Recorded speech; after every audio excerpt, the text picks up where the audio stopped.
प्रचोदयात्। ओम विश्वानिदेव सवितरदुरितानि परास्व यद्भद्रं तन्मयास्व। ओम यो वै श्रीरामचन्द्रः स भगवान् अद्वैत परमानन्दात्मा यत्परब्रह्म भूर्भुवस्सुवः तस्मै वै नमो नमः। ओम यत्र यत्र रघुनन्दकीर्तनं तत्र तत्र कृतमस्तकाञ्जलिं वाष्पवारि परिपूर्णलोचनं नौमि मारुतिं राक्षसान्तकम्।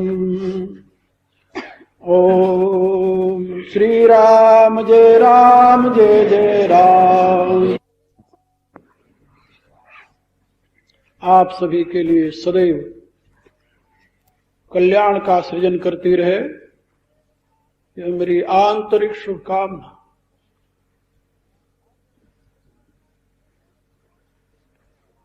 भारतीय जीवन विधान में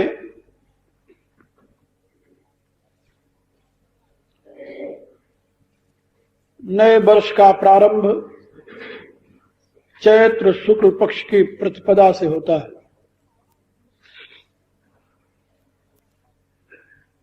और हमारे जितने पुण्य कार्य हैं, पवित्र कार्य हैं, वो सब उसी के अनुसार किए जाते हैं।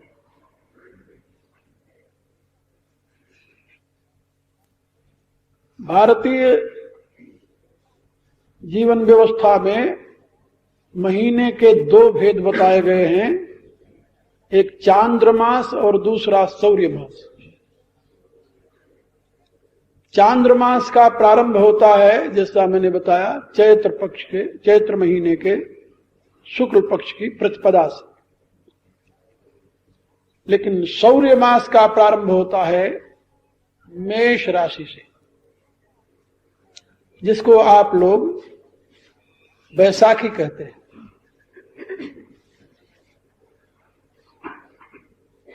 हमारे जितने पुण्य कार्य हैं सब दोनों महीनों के आधार पर चलते हैं, सौर्यमास और चांद्रमास।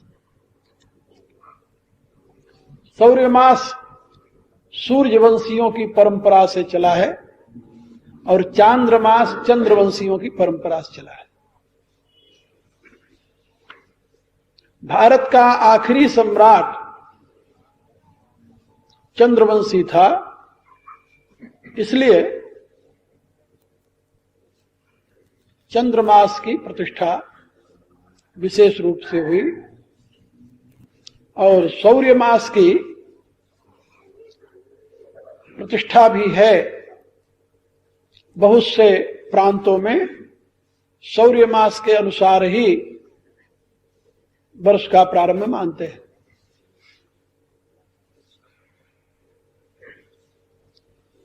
किंतु दुनिया का एक बहुत बड़ा भाग लगभग 200 वर्षों से, लगभग इसलिए कह रहा हूं कि अभी 200 वर्ष भी पूरे नहीं हुए हैं, लगभग 200 वर्षों से ईस्वी कैलेंडर को स्वीकार किया दुनिया का बहुत बड़ा भाग। और अंग्रेजों का आधिपत्य जब तक रहा, वो जहां तक रहा, वहां तक वो ईस्वी कैलेंडर को प्रचारित और प्रसारित किए। अंग्रेजों की एक बहुत बड़ी जो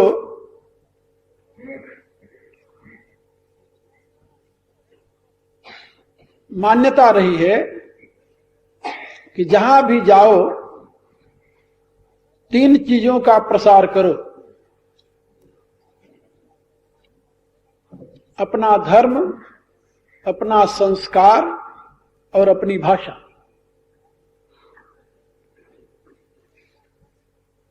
उन्होंने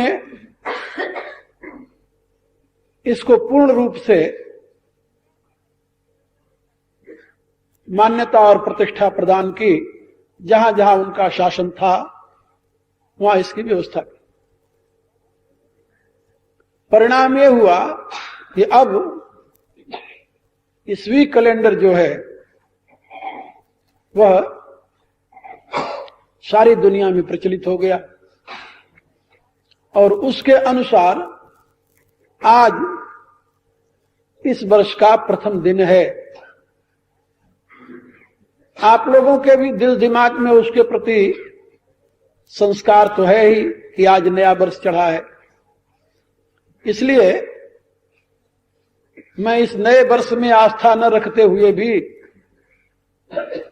आप लोगों की मान्यता अनुसार अनंत शुभकामनाएं, अनंत मंगल कामनाएं आप लोगों को देता हूं। भगवान अपनी करुणा से आपका ये नया वर्ष कल्याणकारी बनावे, ये मेरी आंतरिक शुभकामना।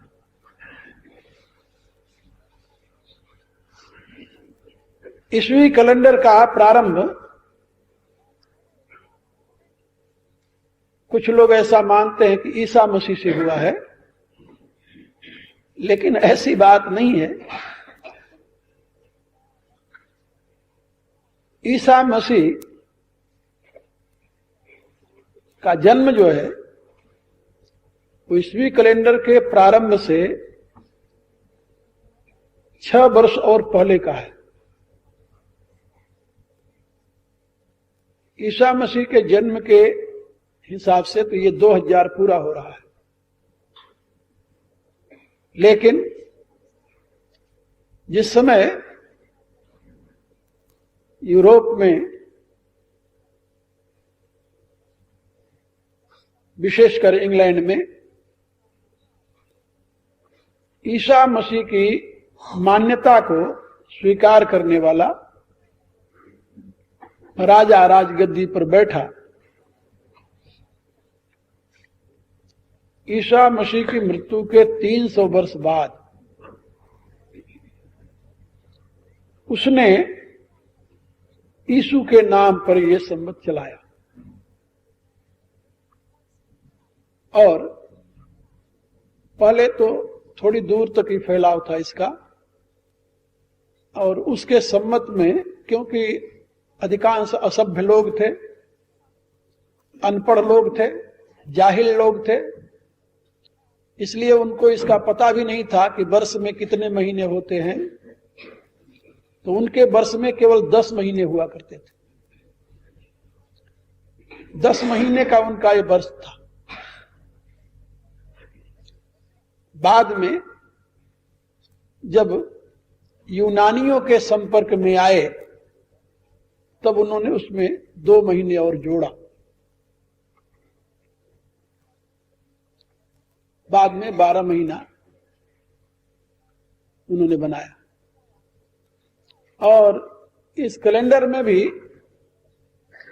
ये उनका अकेले का नहीं है, कई मतांतर शामिल करके तब इसको स्वीकार किया। पहले रोम के लोग जो थे, रोम के, वो अपने आप को सूर्यवंशी क्षत्रिय मानते थे। एक इतिहास का लेखक हुआ है जिसका नाम था पोकॉक। उसने एक पुस्तक लिखी है इतिहास की, इंडिया इन ग्रीक। बड़ी अच्छी पुस्तक है, कहीं आप लोगों को मिले तो कभी पढ़ना। पुस्तक का नाम है इंडिया इन ग्रीक और लेखक का नाम है पोकॉक। उसने बात लिखी है कि ये जो रोमन लोग हैं ये सूर्यवंशी क्षत्रिय जाति के हैं और सूर्यवंशी राजाओं में एक महान प्रतापी राजा राम हुए हैं, उन्हीं के नाम पर इन्होंने अपने वंश का नाम रखा है। और इसलिए सूर्य से अपना वंश मानते हैं और सूर्य के अनुसार ही ये अपने वर्ष का प्रारंभ मानते हैं। आप लोग जानते हो हमारे भारतीय ज्योतिष शास्त्र के अनुसार भी सबसे छोटा दिन कौन सा होता है? और कब से बड़ा दिन शुरू होता है।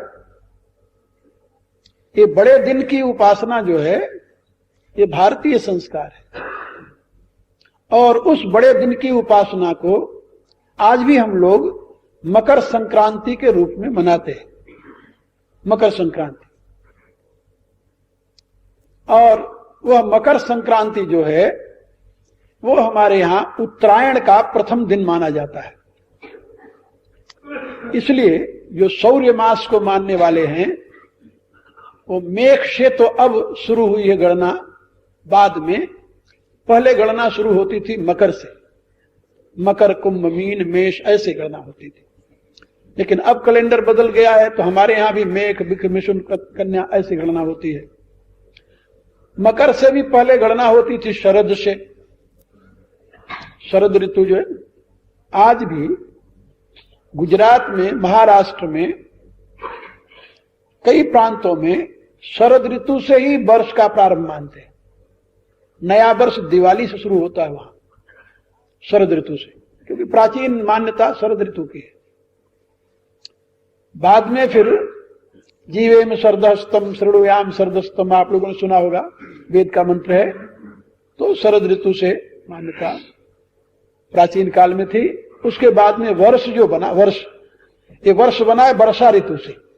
वर्षा ऋतु जो है इससे वर्ष बना, वर्ष शब्द, क्योंकि वर्षा ऋतु से ही जीवन का प्रवाह चलता है, इसलिए वर्षा ऋतु से मानने लगे। लेकिन भगवान कृष्ण ने गीता में कहा माशा नाम मार्ग शीर्षोहम, महीनों में मार्ग शीर्ष मैं हूं। ये मार्ग शीर्ष महीना जो है इसी में सबसे छोटा दिन होता है और इसी से सबसे बड़ा दिन शुरू होता है। मार्ग शीर्ष महीने के अंत से बड़ा दिन शुरू होता है और मार्ग शीर्ष महीने के अंत तक सबसे छोटा दिन खत्म हो जाता है। तो वहां पर वैज्ञानिक विचारधारा से आप लोगों को समझा रहा हूं, भारतीय कैलेंडर में जो बातें हैं कितनी तात्विक हैं। तो मार्ग शीर्ष को अपना स्वरूप क्यों माना भगवान ने, तो बताया ज्योतिष शास्त्र में और वैदिक विज्ञान में कि वर्षा ऋतु होने के पश्चात, वर्षा समाप्त होने के पश्चात जब शरद ऋतु आती है तो शरद ऋतु में एक अगस्त नाम का तारा उदय होता है। एक दिन और मैंने बताया था, वो तारा पृथ्वी पर के सारे जल को सोख लेता है और सोख कर क्या करता है जानते हो, इससे पर्जन्य गर्भित होता है। वो जल जो पृथ्वी से सोख करके सूरज की किरणों द्वारा स्पेस में जाता है, तो स्पेस में जाकर के वो बादल रूप में परिवर्तित होता है और उसको हमारे यहां शरद ऋतु का यज्ञ कहते हैं। और उस यज्ञ से, ये बड़ा सुंदर वेद में वर्णन है, शरद ऋतु को हवि कहा गया। ऋग्वेद का एक मंत्र है जिसमें बताया गया शरद हवि। हवि जैसे डालते ना, हवि उठा करके सामग्री आप लोग स्वाहा करते हो, ऐसे ही बताया कि सूर्य मंडल जो है ये नित्य प्रज्वलित होने वाला अग्निकुंड है, अग्निकुंड। और उस अग्निकुंड में जो ग्रीष्म ऋतु है वो क्या है का, वो तो ईंधन है। और बसंत ऋतु जो है वो अज्य है, घी है। और शरद ऋतु जो है वो हवि है।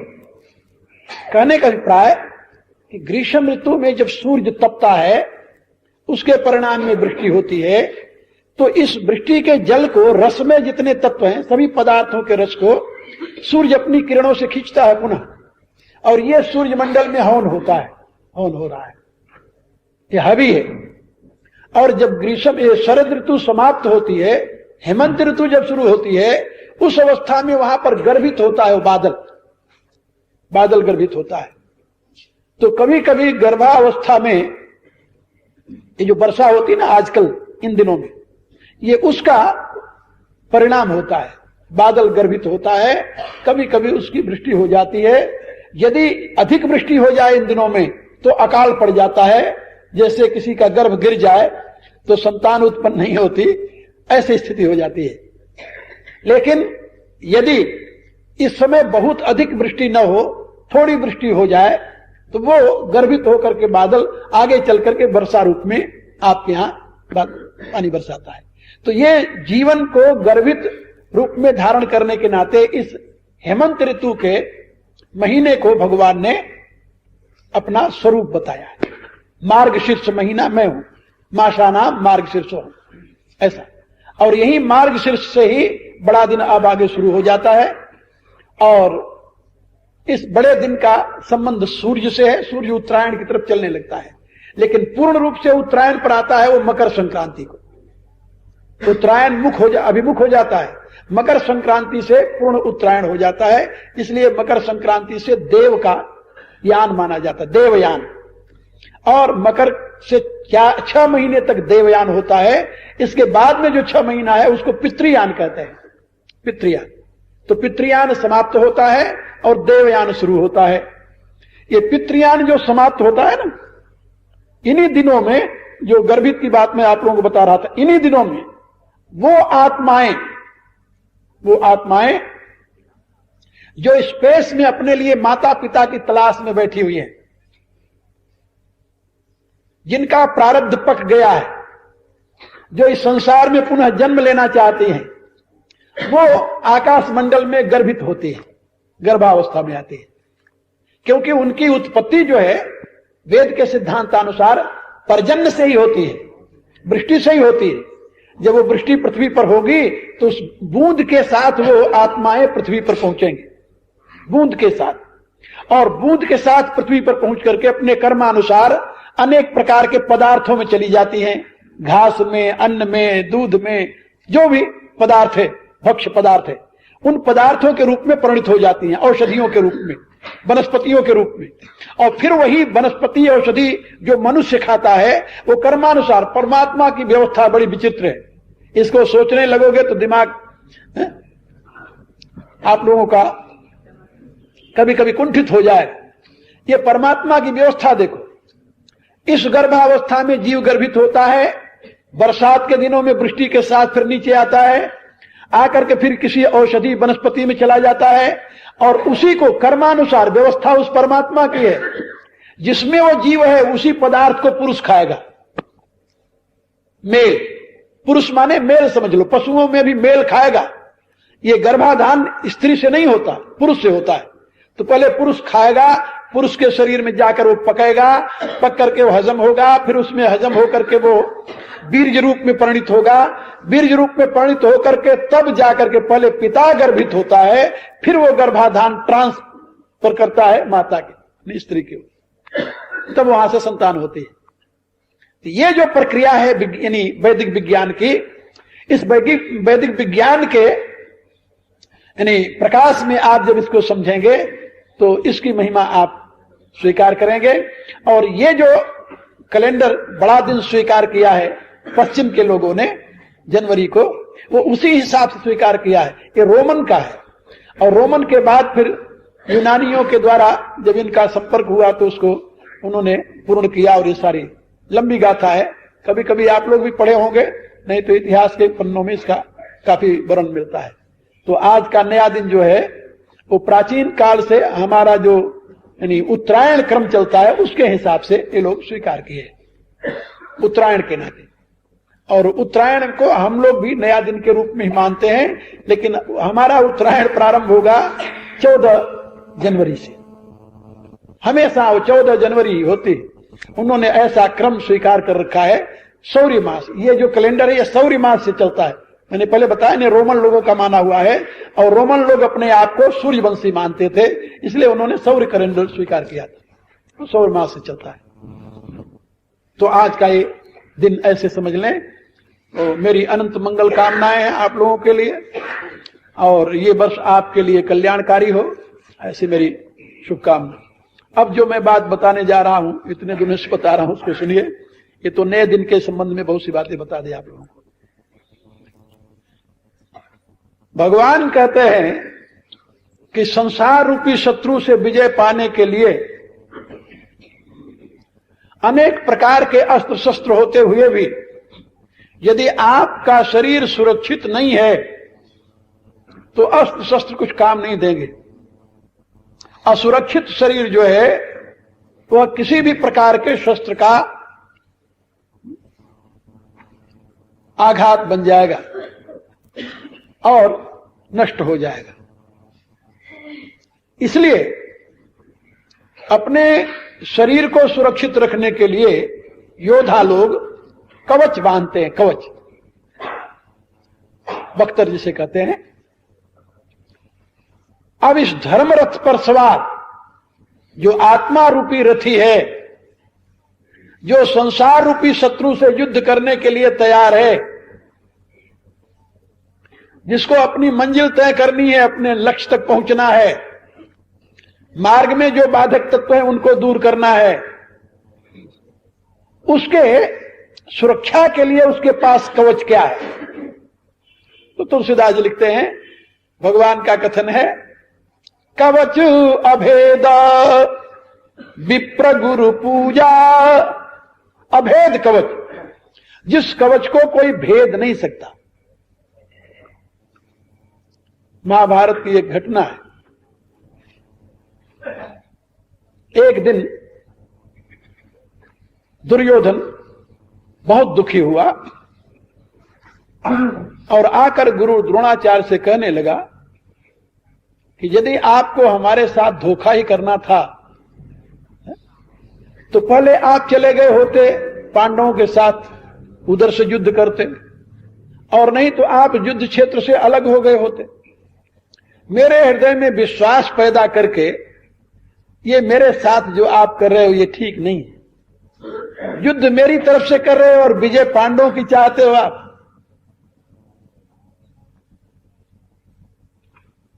द्रोणाचार्य ने कहा कि दुर्योधन, मैं पूरी शक्ति लगाकर युद्ध कर रहा हूं, इसमें कोई संदेह नहीं कि मैं विजय पांडवों की चाहता हूं, इसमें कोई संदेह नहीं, लेकिन युद्ध करने में मैं कोई कसर नहीं छोड़ रहा, पूरी शक्ति लगाकर युद्ध कर रहा हूं, और युद्ध तुम्हारे लिए कर रहा हूं, पांडवों के लिए नहीं।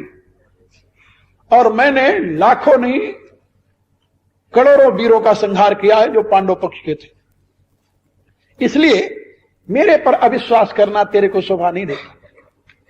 विजय तुम्हारी मेरे नाते नहीं होगी, विजय तुम्हारी पितामह भीष्म के नाते नहीं होगी,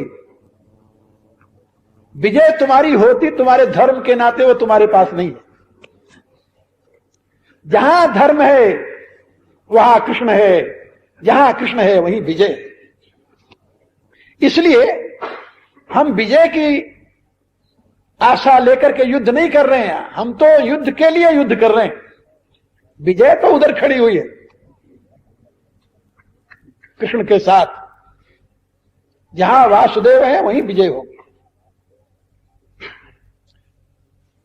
द्रोणाचार्य ने कहा कि मैंने तुम्हें कई बार कहा है, गुरु की आज्ञा मानने वाला शिष्य ही शिष्य होता है, लेकिन तूने कभी मेरी आज्ञा का पालन नहीं किया। अभी मैं तुम्हें आज्ञा देता हूं कि तुम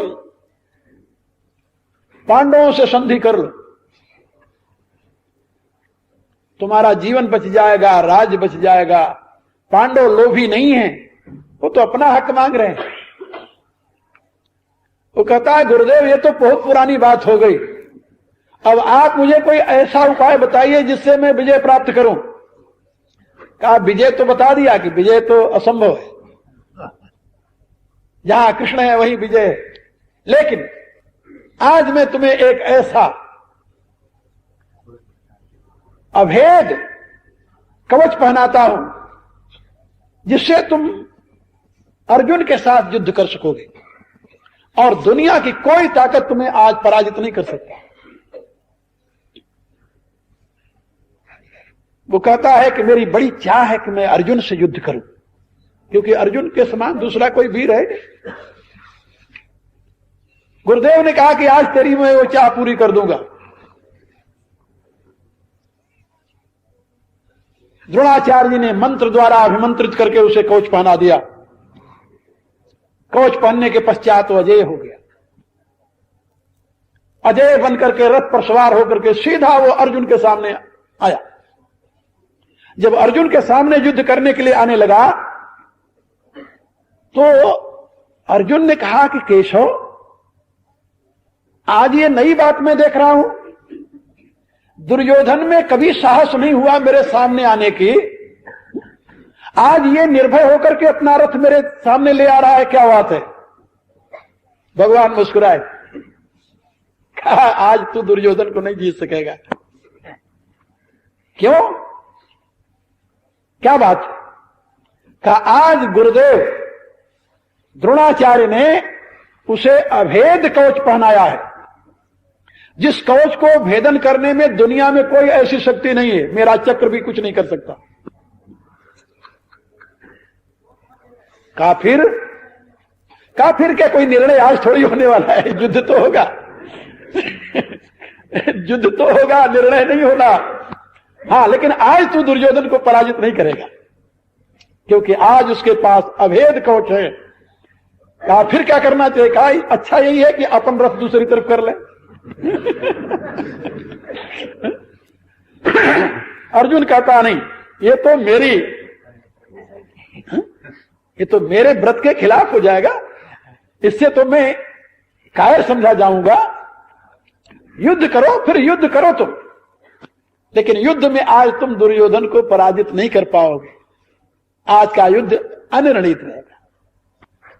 दुर्योधन तुम्हें जीत नहीं सकता, लेकिन तुम दुर्योधन को आज पराजित नहीं कर पाओगे। और वही हुआ, उस दिन घमासान युद्ध हुआ और दुर्योधन अर्जुन से युद्ध करता रहा।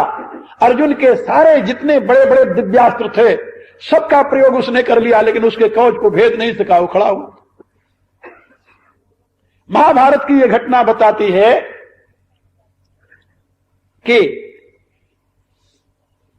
गुरु पूजा और विप्र पूजा में कितनी शक्ति है। भगवान यहां कह रहे हैं कवच अभेद विप्र गुरु पूजा। पहले विप्र पूजा, फिर बाद में गुरु पूजा। ऐसा क्यों कहा? गुरु की प्राप्ति तो कई कल्पों के पुण्य का परिणाम होता है। सही गुरु की प्राप्ति, काम चलाऊं गुरु की बात अलग है, बिजनेसमैन गुरु की बात अलग है, आजकल के व्यापारी गुरु की बात अलग है, अंधविश्वास से किसी को गुरु मान लेना अलग है।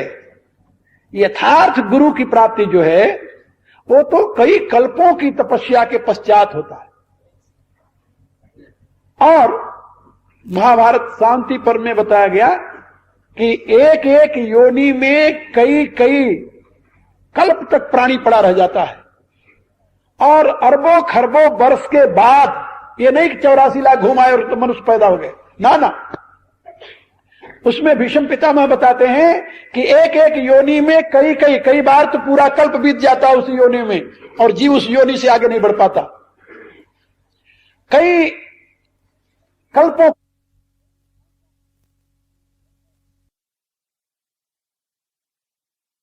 शरीर में भी कई कल्पों तक वो घूमता रहता है, तब कहीं उसको सात्विक बुद्धि प्राप्त होती है, और कई कल्पों तक सात्विक बुद्धि बनी रहती है, तब कहीं उसमें मुमुक्षा जागृत होती है, और जब मुमुक्षा जागृत होती है तब कहीं उसे गुरु की खोज प्रारंभ होती है। गुरु की खोज, और गुरु की खोज करने के पश्चात कई जन्म बीत जाते हैं, तब कोई सद्गुरु प्राप्त होता है। सद्गुरु। इसलिए मुमुक्षा को जागृत करने के लिए विप्र की शरण लेनी पड़ती, विद्वान की शरण लेनी पड़ती है। 3 बातें अति आवश्यक है। 3 बातें, जो कोई अपने जीवन में कल्याण चाहता हो उसके लिए 3 बातें अति आवश्यक बताई गई हैं। सबसे पहला शास्त्राध्ययन, शास्त्र श्रवण करने का अभ्यास, शास्त्र पढ़ने का अभ्यास। दूसरा, विद्वानों के चरणों में बैठ करके सुनने का अभ्यास। पहले तो विद्वान ही नहीं मिलते, विद्वान ही नहीं मिलते। विद्वान मिलना बड़ा मुश्किल है। किताब को याद कर लेना, व्याख्यान दे देना ये सरल है, लेकिन उसको समझने वाले, उसके तत्व को समझाने वाले बहुत दुर्लभ होते हैं, बहुत दुर्लभ। इसलिए आजकल लोगों ने एक सरल सा रास्ता पकड़ रखा है। वो कहते हैं दिमाग को इतना कौन खपावे, अपने ताली बजाओ, कीर्तन गाओ और मस्त हो जाओ। लेकिन ये तुम्हारे जीवन के विकास में हेतु बनने वाला नहीं, याद रखो। भगवान व्यासदेव कहते हैं कि बहुत जन्मों के प्रयत्न से, सत्संग से 3 काम जो करते हैं, एक सत्संग, शास्त्र का अध्ययन, और तीसरा सत्कर्म। सत्कर्म में अपने आप को लगाए रखना। तो सत्कर्म, सत्संग और सत्शास्त्र का अध्ययन, ये 3 काम जो करने के अभ्यासी हो गए हैं, बहुत वर्षों बाद फिर उनमें मुमुक्षा जागृत होती है। मुमुक्षा, ये मुमुक्षा क्या बला है? क्या मुमुक्षा है? मोक्ष की इच्छा। मोक्ष की इच्छा कोई सीधी बात नहीं, सरल सी बात नहीं। मुमुक्षा का लक्षण क्या है? पृथ्वी के सारे वैभव का तिनके के समान त्याग और स्वर्ग आदि नहीं, ब्रह्मलोक के सुख की भी इच्छा न रखना, यह मुमुक्षा का लक्षण है। अभी तो भगवान की उपासना करके हम कंकड़ पत्थर मांगने के लिए तैयार रह जाते हैं, उसी में लगे रहते हैं। हे परमात्मा मुझे ये दे दे, हे परमात्मा मुझे ये दे दे, हे परमात्मा मुझे ये दे दे। मेरे विचार से जो अपने घर का नौकर है ना, उसको भी इतनी आसानी से हम नहीं कहते कि मेरा ये काम कर दे, जितनी आसानी से हम भगवान को ऑर्डर देने लगते हैं। मैंने तुम्हें 1 बरस तक जल चढ़ाया है, एक गड़ुआ रोज चढ़ाते रहे शंकर जी पर, काम पूरा नहीं हुआ। जिस कामना से शंकर जी पर जल चढ़ाते रहे, कामना पूरी नहीं हुई, तुरंत बिगड़ गए, शंकर जी को 4 शब्द सुनाने लगे, 1 बरस तक तुम्हें जल पिलाया था, मेरा छोटा सा काम नहीं कर सका तुम। ये वृत्ति है, यह मुमुक्षा नहीं है।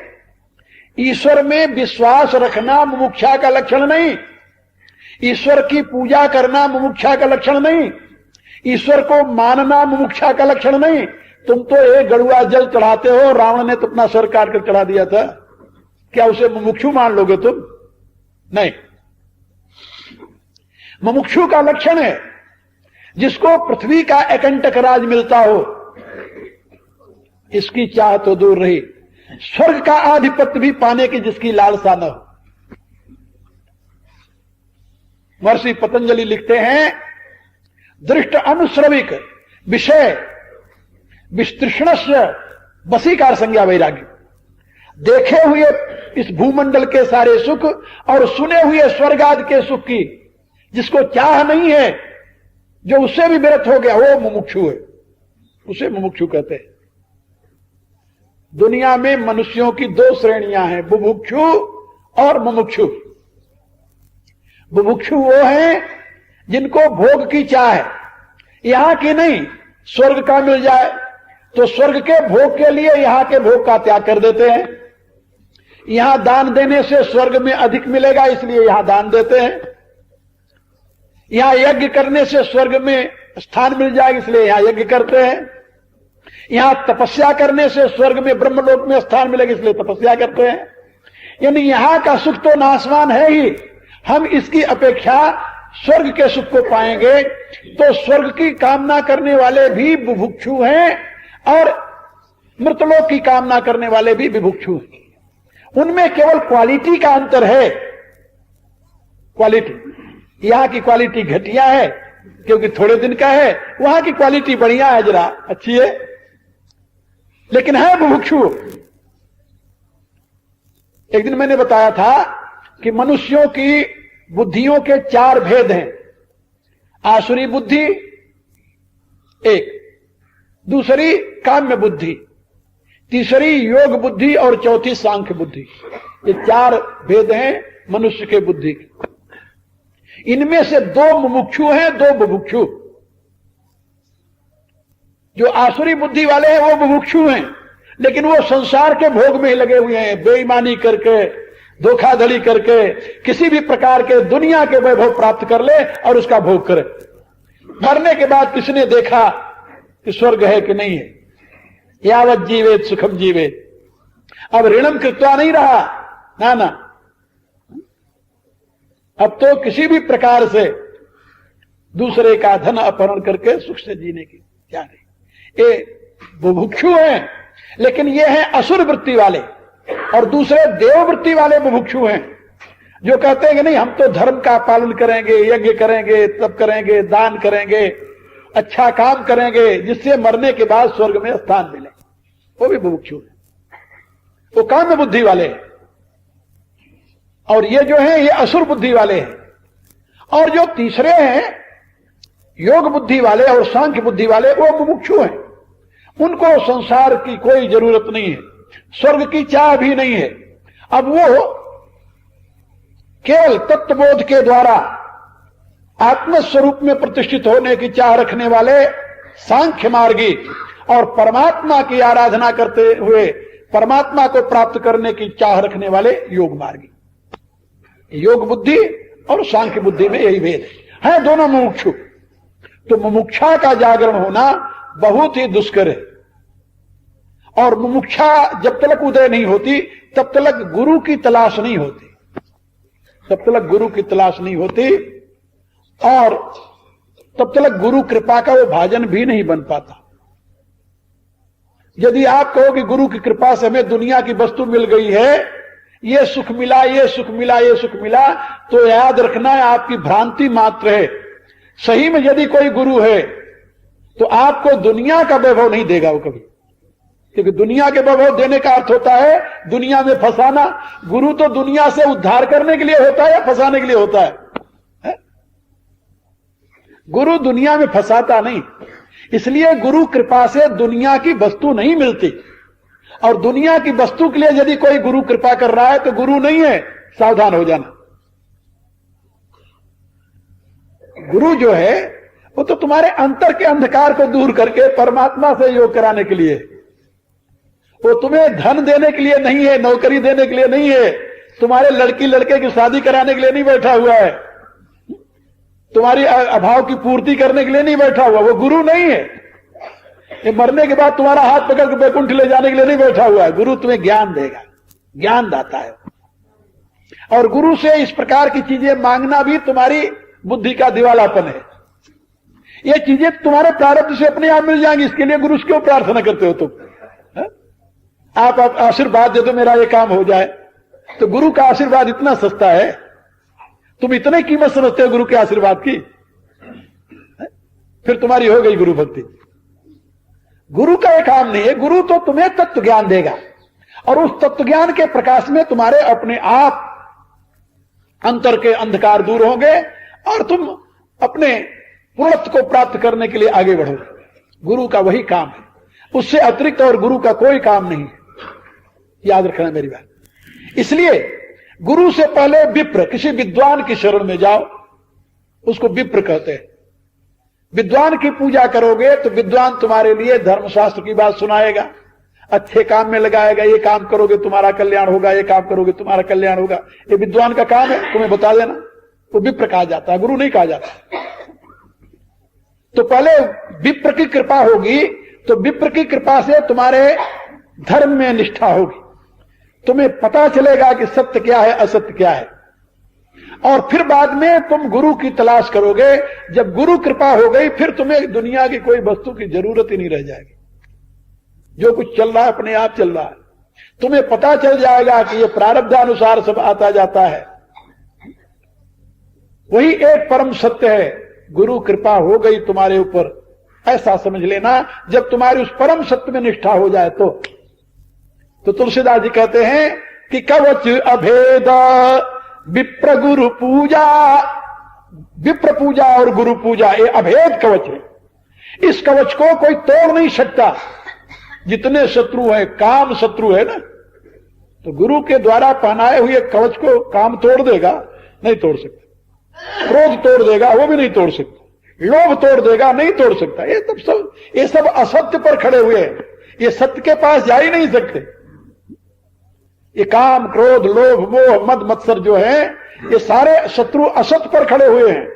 इसलिए ये कभी तुम्हारे पास आ ही नहीं सकते, तुम्हें मोहित कर ही नहीं सकते।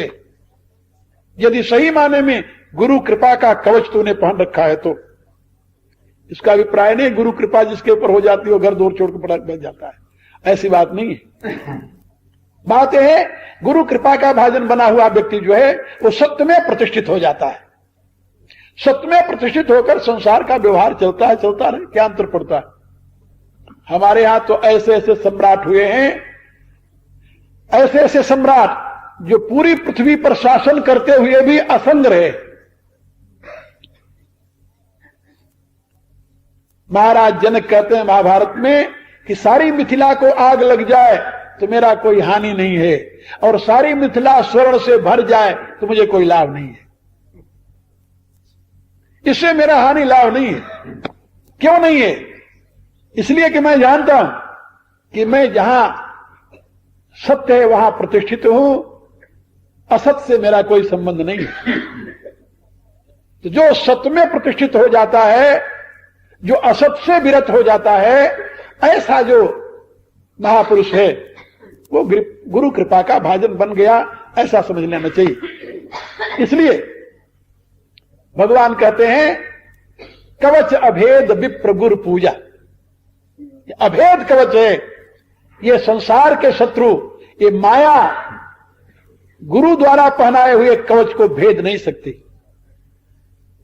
वो निश्चिंत रहता है, आराम से अपने रास्ते पर चला रहता है। यही सब विजय उपाय न दूजा, कहते हैं विजय के लिए इससे बड़ा और कोई उपाय नहीं है। आखिरी उपाय है गुरु पूजा। यहां पर गोस्वामी जी ने 24 गुणों का वर्णन किया है, 24 गुणों का 24 गुणों का वर्णन किया है। और एक एक गुण को मैं एक एक घंटे की व्याख्या में समझाता तो 24 दिन लगते,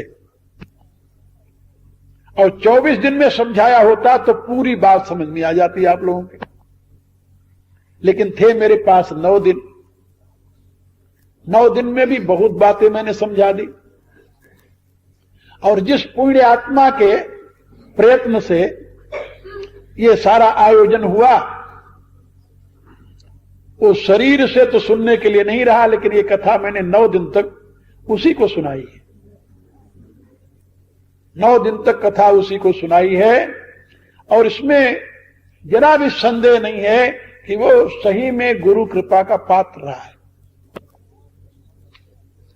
हमें याद नहीं है, इतने वर्षों से मेरे पास रहा वो, हमें याद नहीं है कि कभी आकर ये कहा हो कि अमुक मेरा काम हो जाता गुरुजी तो बहुत अच्छी बात है।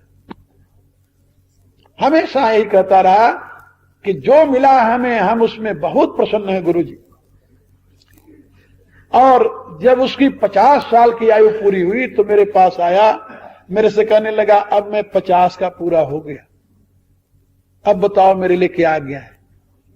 मैंने अपने गले से माला निकाली, उसके गले में डाल दी, उनका ये तेरे लिए आ गया। और उस दिन से घर वाले बताते हैं कि रात में सोए सोए भी उसके हाथ में माला घूमती रहती थी।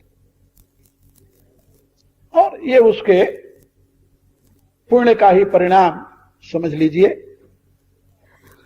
और इसलिए अचानक उसके शरीरावसान होने पर पहले तो एक बार हृदय मेरा हिल गया, और मैंने निश्चय किया कि मैं कथा नहीं करूंगा।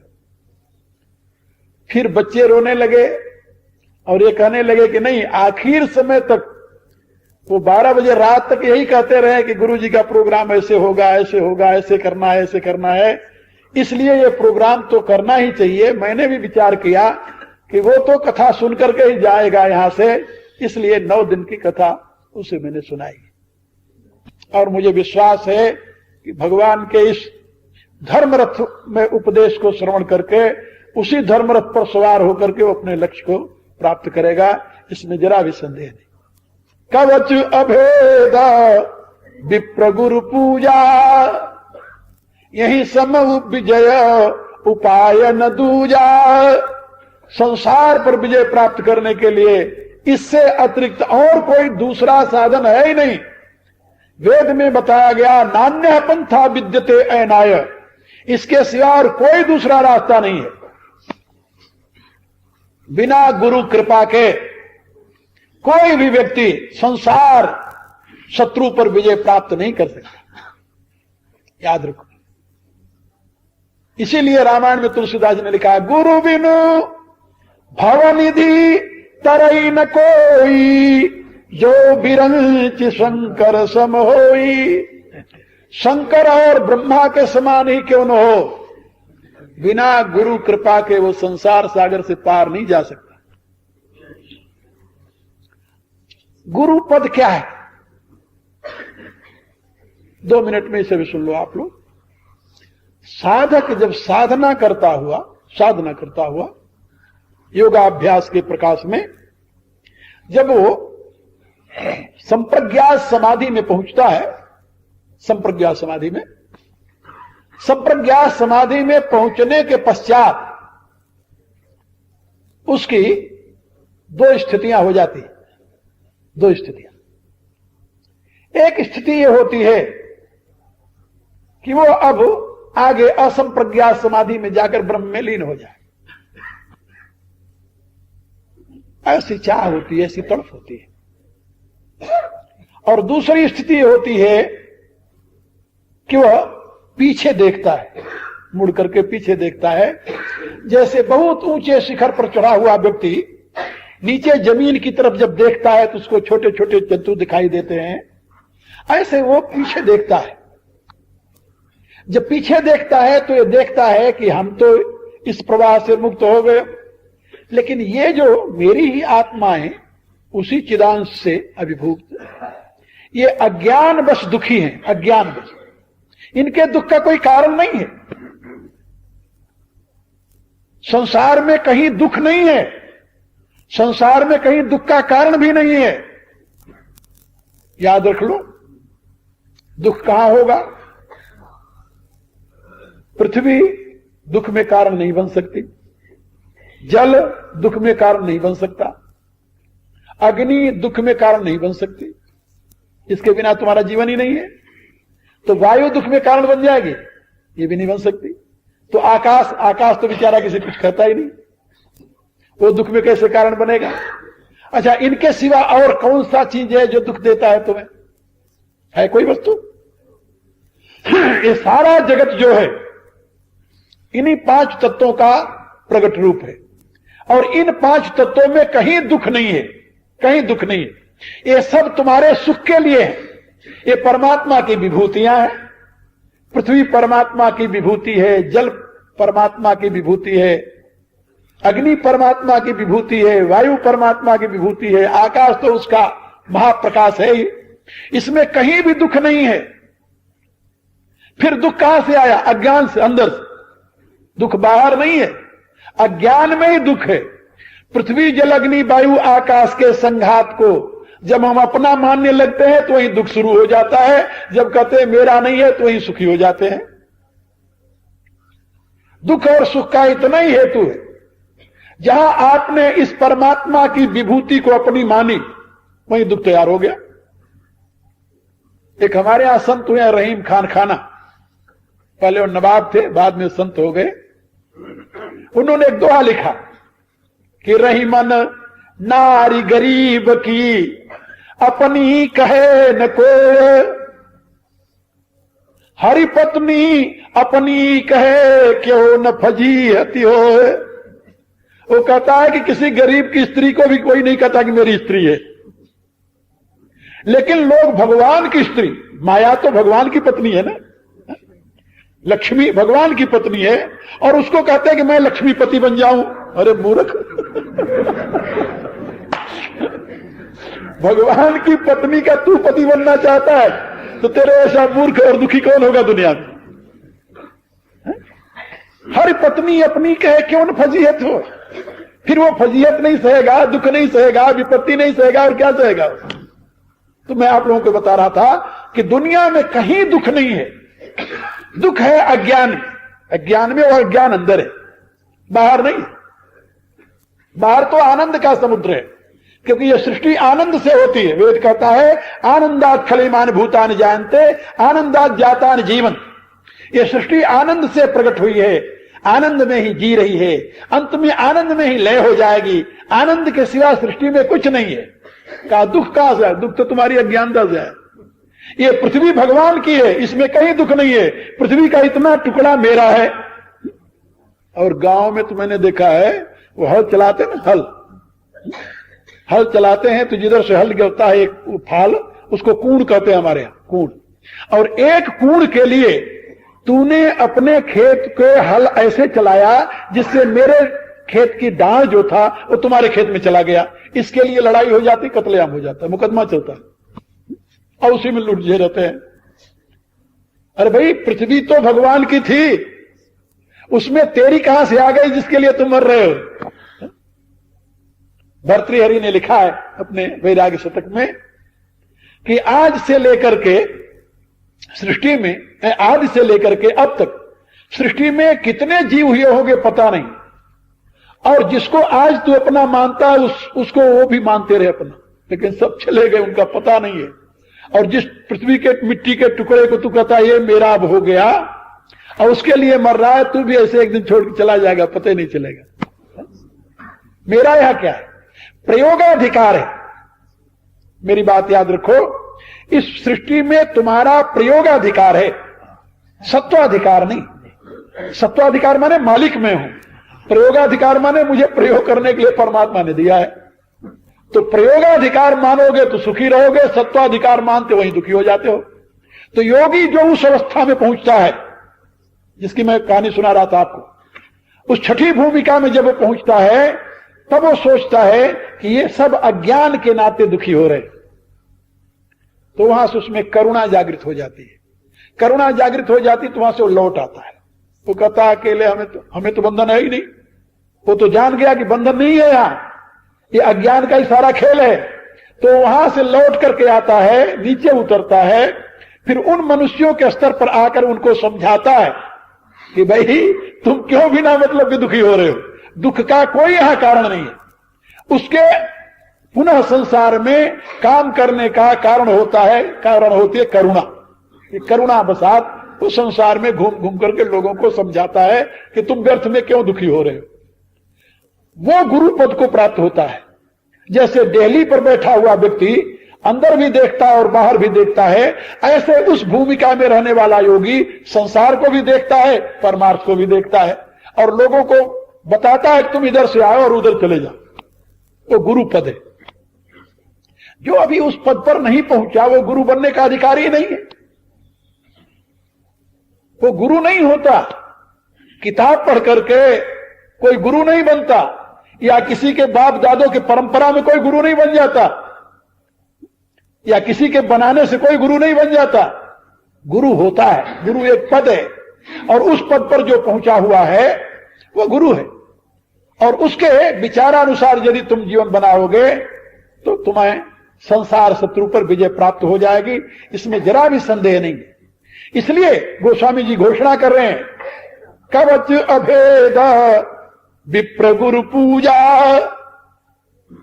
यही सन विजय उपाय न दूजा। तुम्हारे लिए विजय का इससे अतिरिक्त और कोई उपाय नहीं है। भगवान कहते हैं, सखा धर्म में असरथ जाके जीतन कहना कतहु रिपुता के। हे सखा, हे मित्र, जिस मानव के पास यह धर्म रथ है, जो मानव धर्म रूपी रथ पर सवार है, उसके जीतने के लिए दुनिया में कोई शत्रु नहीं है। जीतन कहना कतहु रिपुता के, कहीं भी उसके जीतने के लिए शत्रु नहीं, क्यों शत्रु ही नहीं है, जीतेगा क्या? जब शत्रु कोई हो तब तो उसे जीते वो, उसका कोई शत्रु ही नहीं रह जाता। भगवान राम रावण को अपना शत्रु नहीं मानते, ना ना। यदि कोई कहे कि रावण तो राम का शत्रु है, कहते ना ना, मेरा शत्रु थोड़ी। रावण शत्रु नहीं है, रावण के अकृत्य शत्रु है।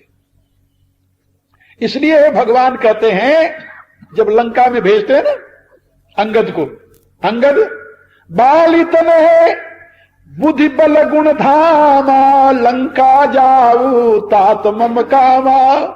अंगद को संदेश देते हुए भगवान क्या कहते हैं, सुनो। बालितने बुद्धि बल गुण धामा, लंका जाऊ तात मम कामा। बहुत बुझाई तुम्हीं का कहूं, परम चतुर में जानत यहूं। लेकिन याद रखना, काज हमार पासुहित हो ही, मेरा काम बन जाए लेकिन रावण का अहित न हो। काम मेरा हो, हित रावण का हो। मेरा हित हो ऐसा राम ने नहीं कहा। क्यों कहा? अरिहु को अनबल की नन रामा, राम अपने शत्रु का भी अहित नहीं चाहते। और की बात तो छोड़ी, इसलिए राम कहते हैं मेरी दृष्टि में कोई शत्रु है ही नहीं। हां, मनुष्य की बुराई जो है, ये बुरे दुर्गुण जो है, यही शत्रु है और कोई शत्रु नहीं। इसीलिए वाल्मीकि रामायण में आता है कि जब रावण का अंत होता है और विभीषण विलाप करने लगते हैं तो भगवान उनको हृदय से लगाकर समझाते हैं कि अब ये रोने का समय नहीं। कहा तो फिर? कहा अब तुम जाकर रावण का संस्कार करो। कहा मैं रावण का संस्कार करूं? कहा जी हां, वो तुम्हारा बड़ा भाई है और जैसे तुम्हारा बड़ा भाई है वैसे मेरा भी बड़ा भाई हो। मित्र का बड़ा भाई होता है। हमारी शत्रुता रावण से नहीं थी, रावण के दुर्गुण से थी।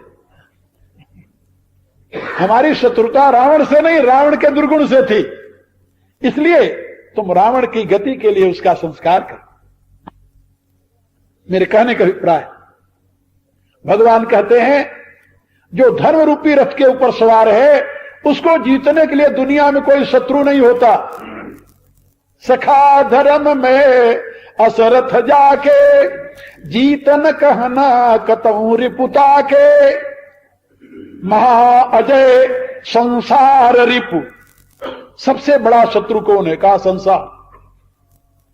ये संसार है क्या जिसको शत्रु कह रहे हैं भगवान? संसार जानते हो किसे कहते हैं? ये संसार नहीं है, ना ना, ये तो जगत है। ये पृथ्वी, जल, अग्नि, वायु, आकाश, ये संसार नहीं, ये जगत है। जगत भगवान का बनाया हुआ है। यत् किंचित जगत्याम जगत, वेद कहता है ईशावास्यम इदम सर्वम यत् किंचित जगत्याम जगत। जो कुछ भी गतिशील आपको दृश्य दिखाई दे रहा है ये सब परमात्मा से परिपूर्ण है। ये परमात्मा का बनाया हुआ है, परमात्मा की विभूति है। एतावानस्य महिमा तो जायांश पुरुष, ये सब उसकी महिमा है। का फिर संसार क्या है? कहा इस परमात्मा की सृष्टि में जो तुमने अपनी सृष्टि बनाई है अज्ञान से, वो संसार है। और वो तुम्हारी सृष्टि तुम्हें दुख देती है, ये दुख नहीं देता। दुनिया में करोड़ों लोग रोज मरते हैं, रोज जन्मते हैं, किसके लिए तुम दुखी होते हो? सोचो, 1000 बोर्न डेली एंड 1000 डाई। असंख्य व्यक्ति रोज मरते हैं और रोज जन्मते हैं, किसके लिए दुखी होते हो तुम? किसी के लिए नहीं। एक घटना एक बार एक महात्मा ने मुझे सुनाई। एक व्यक्ति कलकत्ता से आया, सेठ था, घर से शेखावाटी का रहने वाला था, वो कलकत्ता रहता था। बहुत वर्षों बाद कलकत्ता से वो आया, आकर शेखावाटी के किसी स्टेशन पर उतरा और वहां एक धर्मशाला थी, उसमें ठहर गया। और उस धर्मशाले में दूसरे कमरे में एक स्त्री अपना लड़का लेकर के, बीमार लड़का लेकर के बैठी थी, दुखी थी, रो रही थी।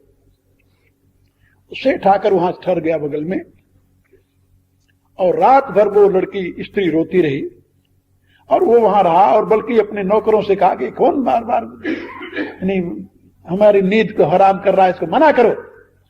उठकर देखने नहीं आया कि कौन है, कैसे है, नहीं आया कर देखने।